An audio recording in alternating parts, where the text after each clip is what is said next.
우리 도에서는 29일부터 고위험군 중심의 진단 검사를 전환하게 됩니다. 설 연휴가 시작되는 29일부터 코로나19 진단 검사 체계가 고위험군 중심으로 전환이 됩니다. 오미크론의 빠른 확산에다가 효과적으로 대응하기 위해서 고위험군 관리 및 중증 예방을 목표로 보건소 선별 진료소 유전자 증폭, 즉 PCR 검사는 고위험군 중심으로 운영합니다. 그 대상은 60대 이상, 신속 항원 검사 키트 양성자, 감염 취약 시설 등 고위험군 해당자만 보건소 선별 진료소에서 PCR 검사를 받을 수 있고, 그 밖의 경우에는 검사 키트로 양성 유무를 확인하면 됩니다. 조금 더 세부적으로 설명을 드리면, 우선 주 대상은 역학 연관자, 그러니까 보건소에서 밀접 접촉 등의 이유로 PCR 검사를 요청받은 사람은 PCR 검사를 받게 되고, 두 번째는 의사 유소견자, 그러니까 진료 과정에서 의사가 코로나19 검사가 필요하다고 소견서를 작성해 준 사람, 그리고 60세 이상은 역시 PCR 검사를 즉시 받을 수 있습니다. 그리고 자가검사 키트 양성자와 신속 항원 양성자가 PCR 검사를 받을 수 있게 됩니다. 또한 정부의 오미크론 방역 체계 내 검사 기준에 따라 고위험군이 아닌 대상자가 보건소 선별진료소를 방문했을 때 신속 항원 검사 키트를 통해 우선 검사를 실시하게 됩니다. 키트에서 양성이 확인된 경우에만 PCR 검사를 진행합니다. 보건소 선별진료소에서의 신속 항원 검사 키트 검사 결과도 음성 확인서로 인정이 됩니다. 검사 키트의 음성 확인서의 유효 기간은 24시간이고 PCR 검사 결과 유효 시간은 48시간입니다. 또한 제주형 특별 입도 절차를 강화하기 위해서 공항만 발열 감시 시스템과 제주공항 내의 워크스루 선별 진료소는 당분간 현행대로 운영 방식을 유지할 예정입니다. 해외 입국자나 발열자 등 유증상 입도객과 당일 입도 도민 중 희망자를 대상으로 PCR 검사를 지속 지원할 예정입니다. 또한 공항만 도착장에 발열 측정 장비와 감시 인력 배치를 통해서 모든 입도객을 대상으로 촘촘한 발열 감시도 병행을 하겠습니다. 우리 도가 도민들의 접종 편의를 위해 오는 2월 5일부터 제주시 예방접종센터를 토요일 오전까지 확대 운영합니다. 현재 제주 지역 코로나19 접종률은 1차 86.5%, 2차 85.1, 3차 48.9%이고 도내 외국인 3차 접종률은 23.8%입니다. 그리고 불법 체류 외국인이 국내에서 오는 4월 30일까지 3차 접종을 완료하고 10월 31일까지 자진 출국하는 경우엔 범칙금 면제와 함께 입국 규제도 유예할 예정입니다.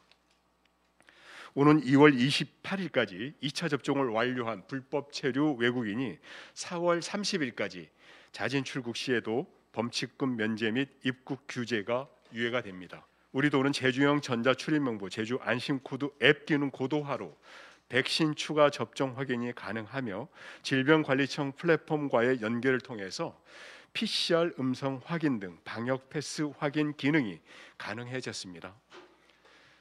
지난해 12월 24일부터 제주 안심코드를 통해 출입 인증과 예방 접종력 2차를 동시에 확인할 수 있도록 서비스를 제공해 온 바 있습니다. 하지만 3차 접종 정보 연계가 되지 않은 상황에서 방역 패스 유효 기간이 적용되어 2차 접종 후 6개월이 지난 이용자들은 질병관리청 쿠브 앱 또는 카카오톡, 네이버 QR 인증 등을 통해서 별도로 예방 접종을 증명해야 하는 불편함을 도민들께서 감수해 왔습니다. 우리 도는 이를 개선하기 위해 올해 초부터 질병관리청이 관리하는 방역 패스 정보 데이터베이스와 제주 안심코드 연계를 논의해 왔습니다. 최근 질병관리청의 방역 패스 데이터베이스 개편 사업이 완료됨에 따라 예방 접종 외에 PCR 음성 확인, 완치자, 예외 적용자 정보까지 제주 안심코드에서 확인이 가능해졌습니다. 제주 안심코드 앱 업데이트를 통해서 백신 접종 정보를 발급받은 이용자는 앱 내의 방역 패스 메뉴에서 방역 패스 보유 여부를 확인할 수 있습니다. 또한 출입 인증 시에는 접종 완료자는 접종 완료자입니다. 다른 종류의 방역 패스는 띵동으로 음성 안내가 제공됨에 따라 시설 이용자는 물론 사업주도 접종 확인이 대단히 편리해졌습니다.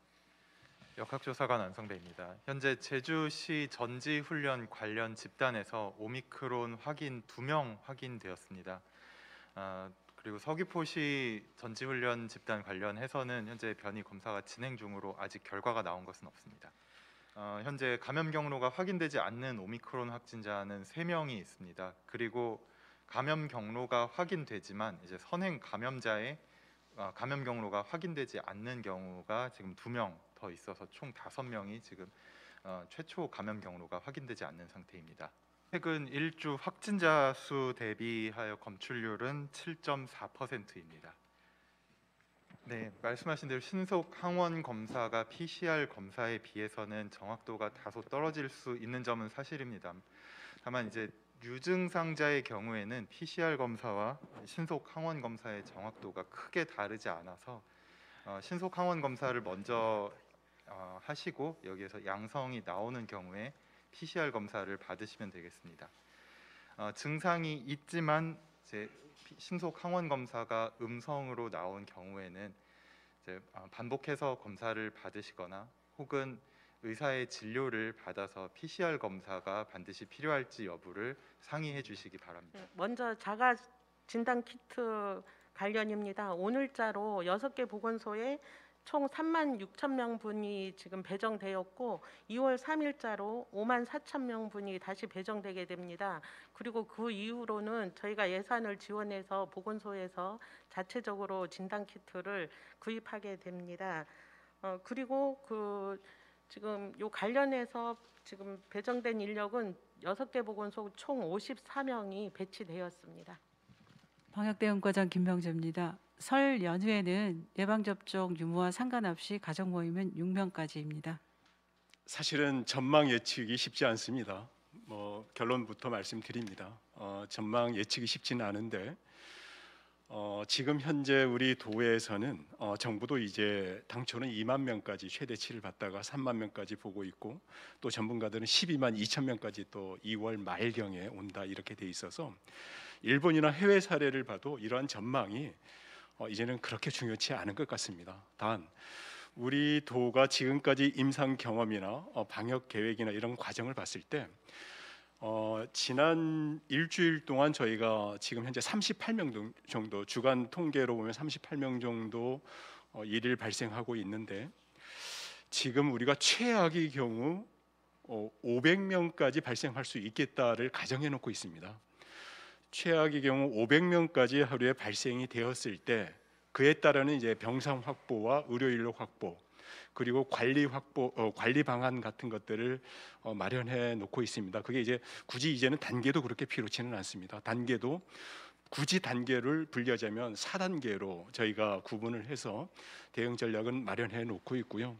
그에 따른 예산도 사실은 우리 도 예산부서에서 적극적으로 도 자비를 통해 자체 예산을 통해서 대응할 수 있도록 인력 충원이라든가 시설 확보라든가 이런 것들을 해놨기 때문에 일단은 저희는 1차는 500명 정도까지는 대비를 해놓고 있다는 말씀을 드리고 그 이내에서 가급적이면 최대한 노력을 해서 이렇게 더 발생하지 않도록 노력하겠습니다.